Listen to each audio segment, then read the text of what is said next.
ମଧ୍ୟବିତ୍ତକୁ ବଡ଼ ଝଟକା ମେ 1 ତାରିଖରୁ କାର୍ଯ୍ୟକାରୀ ହେବ ଏହି 8ଟି ବଡ଼ ନିୟମ ଆପଣଙ୍କ ପକେଟକୁ କରିବ ପ୍ରଭାବିତ। ତେବେ କ'ଣ ରହିଛି ସମ୍ପୂର୍ଣ୍ଣ ଅପଡେଟଟି ଆସନ୍ତୁ ଜାଣିବା। ତା ପୂର୍ବରୁ ଚ୍ୟାନେଲରେ ନୂଆ ଥିଲେ ଚ୍ୟାନେଲଟିକୁ ସବସ୍କ୍ରାଇବ କରି ରଖନ୍ତୁ ଏମିତି ଗୁରୁତ୍ୱପୂର୍ଣ୍ଣ ଅପଡେଟ୍ ସବୁଠୁ ପ୍ରଥମେ ପାଇବା ପାଇଁ। ମେ 1 ତାରିଖରୁ ଭାରତରେ ଅନେକ ଗୁରୁତ୍ୱପୂର୍ଣ୍ଣ ପରିବର୍ତ୍ତନ କାର୍ଯ୍ୟକାରୀ ହେବ, ଯାହା ସାଧାରଣ ଲୋକଙ୍କ ଦୈନନ୍ଦିନ ଆର୍ଥିକ ଜୀବନ ଉପରେ ଏକ ବଡ଼ ପ୍ରଭାବ ପକାଇବ। ଏହି ପରିବର୍ତ୍ତନଗୁଡ଼ିକ ବ୍ୟାଙ୍କିଂ, ଡିଜିଟାଲ ପେମେଣ୍ଟ, ଟିକସ, ମ୍ୟୁଚୁଆଲ ଫଣ୍ଡ ଏବଂ ସେୟାର ବଜାର ସହିତ ଜଡ଼ିତ। ଲକ୍ଷ୍ୟ ହେଉଛି ସିଷ୍ଟମକୁ ଅଧିକ ସୁରକ୍ଷିତ, ସ୍ୱଚ୍ଛ ଏବଂ ନିୟନ୍ତ୍ରିତ କରିବା। ତେବେ ଆସନ୍ତୁ ଜାଣିବା ମେ 1 ତାରିଖରୁ କେଉଁ 8ଟି ନିୟମ ଲାଗୁ ହେବ ଏବଂ ସେଗୁଡ଼ିକ ଆପଣଙ୍କ ପକେଟକୁ କିପରି ପ୍ରଭାବିତ କରିବ। ନମ୍ବର 1, କର୍ମଚାରୀ ଭବିଷ୍ୟନିଧି ପାଣ୍ଠି ସଂଗଠନ ଏହାର ସିଷ୍ଟମକୁ ଏକ ଉଚ୍ଚ ପ୍ରଯୁକ୍ତିବିଦ୍ୟା ବ୍ୟବସ୍ଥାରେ ଅପଗ୍ରେଡ୍ କରିବାକୁ ଯାଉଛି। ପିଏଫ୍ ଦାବି ସମାଧାନ ପାଇଁ ଆପଣଙ୍କୁ ଅଧିକ ସମୟ ଅପେକ୍ଷା କରିବାକୁ ପଡ଼ିବ ନାହିଁ। ମେ 1 ତାରିଖ ଠାରୁ ଗ୍ରାହକମାନେ ୟୁପିଆଇ ମାଧ୍ୟମରେ ସିଧାସଳଖ ସେମାନଙ୍କ ବ୍ୟାଙ୍କ ଆକାଉଣ୍ଟରୁ ପାଣ୍ଠି ସ୍ଥାନାନ୍ତର କରିପାରିବେ। ପ୍ରାରମ୍ଭରେ ୟୁପିଆଇ ମାଧ୍ୟମରେ ପିଏଫ୍ କାରବାର ପାଇଁ ଏକ ଦୈନିକ ସୀମା ସ୍ଥିର କରାଯାଇପାରେ। ଚିକିତ୍ସା, ଜରୁରୀକାଳୀନ କିମ୍ବା ଶିକ୍ଷା ଭଳି ଛୋଟ ଅଗ୍ରାଧିକାର ପାଇଁ ଆପଣ ୟୁପିଆଇ ମାଧ୍ୟମରେ ତୁରନ୍ତ 50,000 ଟଙ୍କାରୁ 1 ଲକ୍ଷ ପର୍ଯ୍ୟନ୍ତ ପରିମାଣ ଉଠାଇ ପାରିବେ। ନମ୍ବର 2ରେ ମେ 1 ତାରିଖରୁ ପ୍ରତ୍ୟେକ ଡିଜିଟାଲ କାରବାର ଅଧିକ ସୁରକ୍ଷିତ ହେବ। 2 କାରକ ପ୍ରମାଣୀକାରକ ଅଧିକ କଠୋର ଭାବରେ କାର୍ଯ୍ୟକାରୀ କରାଯାଉଛି। ଏହାର ଅର୍ଥ ହେଉଛି ୟୁପିଆଇ, ନେଟ୍ ବ୍ୟାଙ୍କିଂ କିମ୍ବା କାର୍ଡ ପେମେଣ୍ଟ କରିବା ସମୟରେ ଓଟିପି, ପିନ୍ କିମ୍ବା ବାୟୋମେଟ୍ରିକ୍ ଯାଞ୍ଚ ପୁନରାବୃତ୍ତି କରିବାକୁ ପଡ଼ିପାରେ। କାର୍ଡଲେସ୍ ନଗଦ ଉଠାଣ ଯଥା ୟୁପିଆଇ ବ୍ୟବହାର କରି ଏଟିଏମ୍ରୁ ଟଙ୍କା ଉଠାଣ ଏବେ ମାଗଣା କାରବାର ସୀମାରେ ଗଣନା କରାଯିବ। ସୀମା ଅତିକ୍ରମ କଲେ 17ରୁ 21 ପର୍ଯ୍ୟନ୍ତ ଶୁଳ୍କ ଦେବାକୁ ପଡ଼ିପାରେ।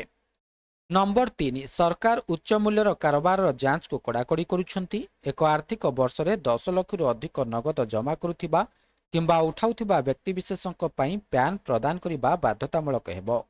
ପୂର୍ବରୁ ଏହି ସୀମା ପ୍ରତିଦିନ ତଦାରଖ କରାଯାଉଥିଲା, କିନ୍ତୁ ଏବେ ବାର୍ଷିକ ଟ୍ରାକିଂ କରାଯିବ। ନମ୍ବର 4, ମ୍ୟୁଚୁଆଲ ଫଣ୍ଡ କ୍ଷେତ୍ରରେ ମଧ୍ୟ ମେ 1 ତାରିଖ ଠାରୁ ପରିବର୍ତ୍ତନ ହେବାକୁ ଯାଉଛି। ସମାଧାନମୁଖୀ ଯୋଜନା ଯେପରିକି ଅବସର କିମ୍ବା ଶିଶୁ ଯୋଜନା ଧୀରେ ଧୀରେ ବନ୍ଦ କରାଯାଉଛି ଏବଂ ଜୀବନଚକ୍ର ପାଣ୍ଠି ଦ୍ୱାରା ବଦଳାଯାଉଛି। ଏହି ପାଣ୍ଠିଗୁଡ଼ିକ ନିବେଶକଙ୍କ ବୟସ ଆଧାରରେ ସେମାନଙ୍କର ପୋର୍ଟଫୋଲିଓକୁ ସଜାଡ଼ିବା ଜାରି ରଖିବେ। ଇକ୍ୱିଟି ମ୍ୟୁଚୁଆଲ ଫଣ୍ଡଗୁଡ଼ିକ ଏବେ ସୁନା ଏବଂ ରୂପା ଇଟିଏଫ୍ରେ 35% ପର୍ଯ୍ୟନ୍ତ ନିବେଶ କରିପାରିବେ, ଯାହା ବଜାର ମାନ୍ଦାବସ୍ଥା ବିରୋଧରେ ସୁରକ୍ଷା ପ୍ରଦାନ କରିପାରିବ। ନମ୍ବର 5ରେ ସୋଭରେନ୍ ଗୋଲ୍ଡ ବଣ୍ଡ ପାଇଁ ଟିକସ ନିୟମ ପରିବର୍ତ୍ତନ କରାଯାଇଛି।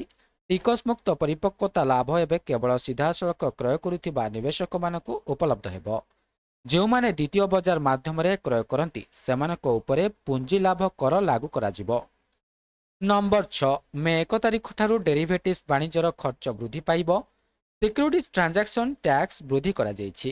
ବିକଳ୍ପଗୁଡ଼ିକ ଉପରେ 0.15% ଏବଂ ଫ୍ୟୁଚର୍ସ ଉପରେ 0.05% ଟିକସ ଲାଗୁ ହେବ। ଏହା ସକ୍ରିୟ ବ୍ୟବସାୟୀଙ୍କ ପାଇଁ ଖର୍ଚ୍ଚ ବୃଦ୍ଧି କରିବ ଏବଂ ଛୋଟ ନିବେଶକମାନଙ୍କୁ ମଧ୍ୟ ପ୍ରଭାବିତ କରିପାରିବ। ନମ୍ବର 7, 2026 ଏପ୍ରିଲ ସୁଦ୍ଧା ଦିଲ୍ଲୀରେ 14.2 କିଲୋଗ୍ରାମ ଘରୋଇ ସିଲିଣ୍ଡରର ମୂଲ୍ୟ ପ୍ରାୟ 913 ଏବଂ ଅନ୍ୟାନ୍ୟ ସହରରେ 910ରୁ 940 ମଧ୍ୟରେ ରହିଛି। ସରକାର ଏପର୍ଯ୍ୟନ୍ତ ମେ 2026 ପାଇଁ କୌଣସି ନୂତନ ମୂଲ୍ୟ ବୃଦ୍ଧି ଘୋଷଣା କରିନାହାନ୍ତି। ତଥାପି ହରମୁଜ ପ୍ରଣାଳୀ ବନ୍ଦ ହେବା ଯୋଗୁଁ ଯୋଗାଣ ଶୃଙ୍ଖଳା ବାଧାପ୍ରାପ୍ତ ହୋଇଛି। ଆଶା କରାଯାଉଛି ଯେ ସରକାର ଗ୍ୟାସ୍ ସିଲିଣ୍ଡର ମୂଲ୍ୟ ସମ୍ପର୍କରେ କିଛି ପଦକ୍ଷେପ ନେଇପାରନ୍ତି। ନମ୍ବର 8, କେନ୍ଦ୍ର ସରକାର ଦେଶରେ ଅନଲାଇନ୍ ଗେମିଂ ନିୟନ୍ତ୍ରଣ ପାଇଁ ଭାରତୀୟ ଅନଲାଇନ୍ ଗେମିଂ କର୍ତ୍ତୃପକ୍ଷ ପ୍ରତିଷ୍ଠା କରିବା ପାଇଁ ଏକ ବିଜ୍ଞପ୍ତି ଜାରି କରିଛନ୍ତି। ଅନଲାଇନ୍ ଗେମିଂ ନିୟନ୍ତ୍ରଣ ଆଇନ 2025 ଅନୁଯାୟୀ ନୂତନ ନିୟମାବଳୀ ମେ 1 ତାରିଖରୁ ଦେଶବ୍ୟାପୀ କାର୍ଯ୍ୟକାରୀ ହେବ। ନୂତନ ନିୟମାବଳୀ ପ୍ରମାଣପତ୍ରର ବୈଧତା ଦ୍ୱିଗୁଣିତ କରି ଗେମିଂ କମ୍ପାନୀଗୁଡ଼ିକୁ ଗୁରୁତ୍ୱପୂର୍ଣ୍ଣ ଆଶ୍ୱସ୍ତି ପ୍ରଦାନ କରିବ। ସବୁଠାରୁ ଗୁରୁତ୍ୱପୂର୍ଣ୍ଣ ପରିବର୍ତ୍ତନ ହେଉଛି ଅନଲାଇନ୍ ଗେମ୍ର ପ୍ରମାଣପତ୍ର। ଏବେ ଏକ ଖେଳ ପାଇଁ ଏକ ପ୍ରମାଣପତ୍ରର ବୈଧତା ବର୍ତ୍ତମାନର 5 ବର୍ଷ ପରିବର୍ତ୍ତେ 10 ବର୍ଷ ରହିବ। ତେବେ ଏହା ଥିଲା ସମ୍ପୂର୍ଣ୍ଣ ଅପଡେଟଟି। ଭିଡ଼ିଓଟି ଭଲ ଲାଗିଥିଲେ ଭିଡ଼ିଓଟିକୁ ଲାଇକ୍ କରନ୍ତୁ, ସେୟାର କରନ୍ତୁ ଏବଂ ଚ୍ୟାନେଲଟିକୁ ସବସ୍କ୍ରାଇବ୍ କରିବା ପାଇଁ ଭୁଲନ୍ତୁ ନାହିଁ।